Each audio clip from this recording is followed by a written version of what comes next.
Renouveau Télé, la télé totalement vôtre, mesdames et messieurs. Bonsoir et bienvenue aux informations, les titres de ce journal.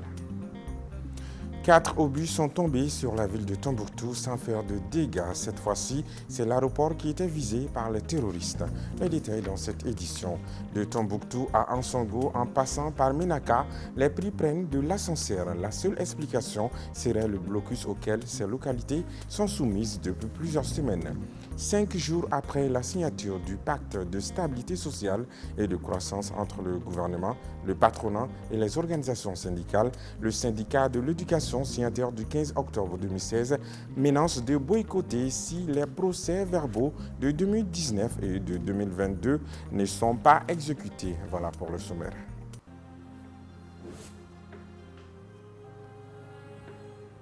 Bienvenue dans ce journal. La Commission des affaires étrangères du Conseil national de transition et la délégation de l'Assemblée législative de transition du Burkina Faso ont eu une séance de travail ce mardi 29 août 2023. Cette rencontre qui s'est tenue dans les locaux du Conseil national de transition avait pour but d'échanger sur les voies et moyens de renforcer l'intégration entre les deux pays. Il a été question aussi de la lutte contre le terrorisme. Écoutons Aboubakar Sidiki Koné, président de la Commission des affaires étrangères, au micro de notre reporter Zakaria Oumar Keïta. Cette visite de la délégation de l'Assemblée législative du Burkina Faso s'inscrit dans le cadre d'une visite d'échange d'expériences et des meilleures pratiques. C'est dans ce cadre-là que cette délégation a rencontré la Commission des affaires étrangères des Maliens établis à l'extérieur et de l'intégration africaine afin que nous nous donnions des idées, nous posions des questions en vue de trouver des solutions idoines aux difficultés qui se posent aux deux pays. Nous avons parlé de comment renforcer cette intégration des peuples africains dans la mesure du possible et d'autres domaines de préoccupation comme la défense par exemple, ainsi que les aspects relatifs aux affaires étrangères. Il a été également question des actions coordonnées pour lutter efficacement contre le terrorisme qui ravage les deux pays. En plus de cela, nous soutenons les actions de nos plus hautes autorités quand on sait que les trois principes ont été édictés par le président de la transition, à savoir le respect de notre souveraineté, le respect de notre choix stratégique. Ensuite, tout ce que nous faisons, il faudrait que ce soit dans l'intérêt exclusif de nos peuples. Donc la visite s'inscrit aussi dans ce cadre-là. Les objectifs sont atteints, mais nous aussi, nous réfléchissons à comment organiser une autre visite aussi au Burkina pour aller nous enquérir de l'expérience burkinabé. Le Conseil supérieur de la magistrature a décidé mardi de la radiation du magistrat Mohamed Chérif Koné. Une décision prise à l'occasion d'un conseil de discipline convoqué à l'occasion. Il est reproché à M. Koné de s'être donné à des activités politiques, ce qui est interdit par le statut de la magistrature. Son avocat, Maître Kassoum Tapo, crie au scandale en dénonçant plusieurs violations de la loi. Bakary M. Sidibé. Le Conseil de discipline du Conseil supérieur de la magistrature a décidé mardi 29 août 2023 de la radiation du magistrat Mohamed Chérif Koné pour des activités politiques, ce qui est interdit par la magistrature.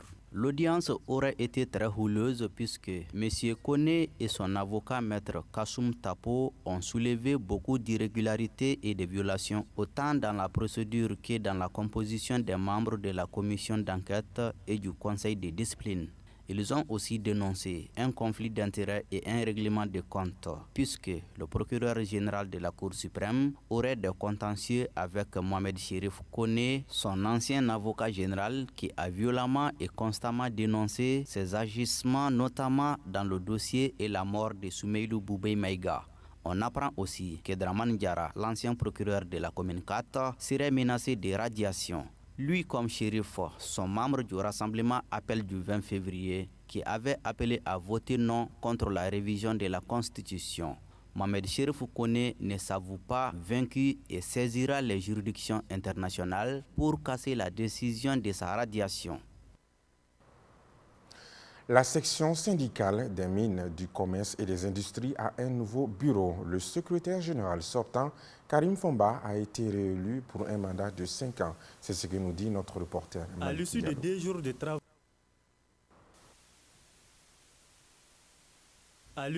jours de travaux, les participants à la 2e conférence nationale de la SECMIMA ont élu un nouveau bureau à la tête de leur section syndicale.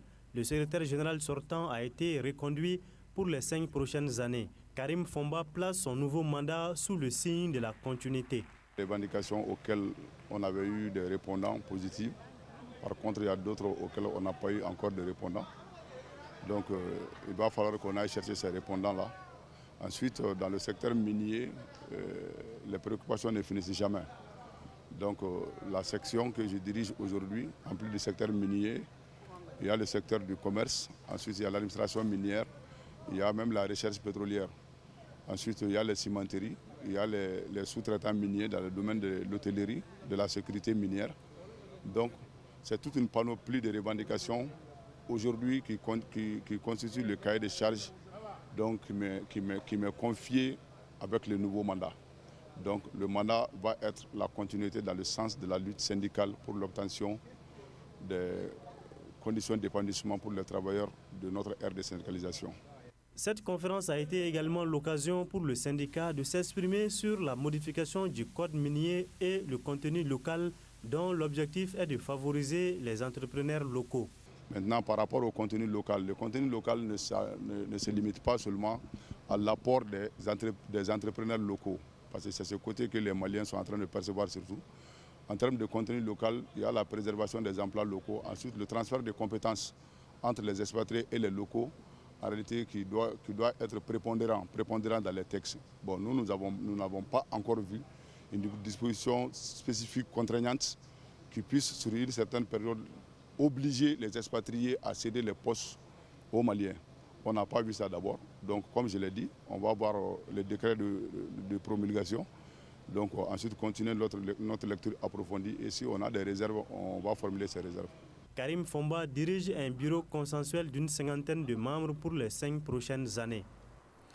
La signature du pacte de stabilité et de croissance entre le gouvernement, le patronat et les organisations syndicales le 25 août 2023 n'aura probablement pas d'effet sur les actions des syndicats de l'éducation signataire du 15 octobre 2016.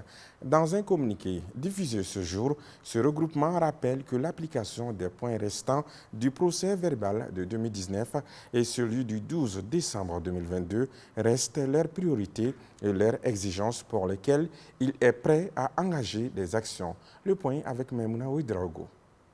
5 jours après la signature du pacte de stabilité et de croissance entre le gouvernement, le patronat et les organisations syndicales, les syndicats de l'éducation signataires du 15 octobre 2016 ont réagi dans un communiqué.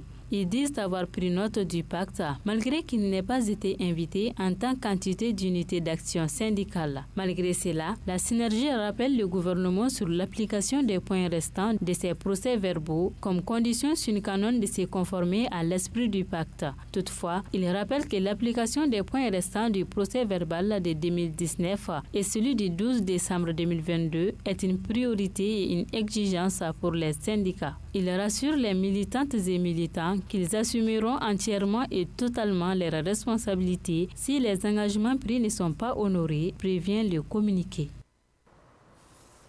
Selon des informations qui circulent sur les réseaux sociaux, l'ancien ministre de la Sécurité et de la Protection civile du régime de Ibrahim Boubacar Keïta, le général de division Salif Traoré, a été placé ce mercredi 30 août 2023 sous mandat de dépôt dans l'affaire Sécuriport. Selon la même source, 2 autres anciens ministres attendent d'être fixés sur leur sort dans la même affaire. La ville de Tombouctou a de nouveau été la cible d'attaques terroristes. Selon des sources locales, la ville a reçu ce mercredi dans la matinée 4 tirs d'obus sans faire de dégâts. Au même moment, le directeur du centre d'animation pédagogique de Gourma-Raous a été enlevé par des hommes armés non identifiés. Et ma fille Famé Nounao.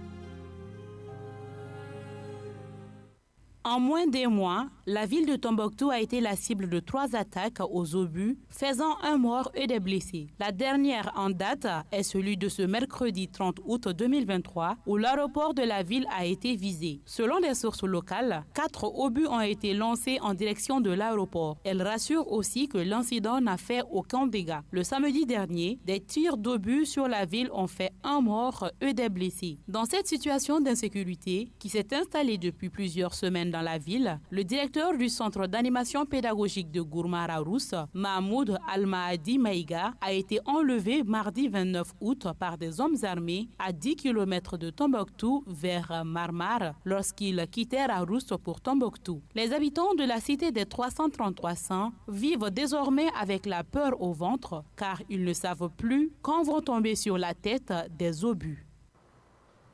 Restons dans la même localité. Pour différentes raisons, on constate une flambée des prix dans de nombreuses localités du nord du pays. De Tombouctou à Ansongo, en passant par Ménaka, le constat est le même. Les détails avec Gabriel Keita. Le prix de certains produits continue de grimper à Ansongo. Le litre d'essence qui était cédé à 700 francs est actuellement aujourd'hui à 1200 francs CFA. Selon des sources, le carburant est même rare sur le marché. Le kilogramme du riz qui était vendu à 400 francs est à 600 francs CFA aujourd'hui. Selon des sources locales, cette flambée des prix est due aux sanctions économiques de la CEDEAO sur le Niger. Sans embargo, l'essence coûte entre 1000 francs et 1500 francs CFA à Ménaka, d'après notre correspondant local. Quand il y a insuffisance, c'est à 2000 francs ou plus. Depuis plus d'une dizaine de jours, des hommes armés bloquent la route reliant Mopti à Tombouctou au niveau de Bambara-Maoudé, une situation qui impacte fortement les passagers. La situation a fait exploser les prix de certains produits. Les commerçants et les habitants de la localité dénoncent le blocus et demandent aux autorités des solutions. À Banamba, les terroristes font payer les populations. Malgré une forte mobilisation des forces armées et de sécurité dans la localité, l'emprise des forces terroristes se renforce. En plus des enlèvements ciblés et la fermeture des écoles, ils se font payer des impôts appelés DIM. Cette semaine, on a constaté cette raquette dans plusieurs villages. Lolo Madibati. Selon nos confrères de Studio Tamani, plus d'une dizaine de présumés djihadistes sur des motos ont été aperçus lundi soir aux environs de 20h dans les villages de Bougounina Flawere, situés à 5 km de la ville de Banamba et de Fanebougou dans la commune rurale de CBT. Selon nos sources, ils étaient partis pour récupérer la dîme, djaka, des animaux et de faire des séances de presse dans ces localités. Aussitôt, l'information est reçue, les forces de défense et de sécurité sont parties à leur recherche. Il faut dire que les populations du cercle souffrent vraiment le martyre. Malgré une forte mobilisation des forces armées et de sécurité dans la zone, l'emprise des organisations terroristes se renforce.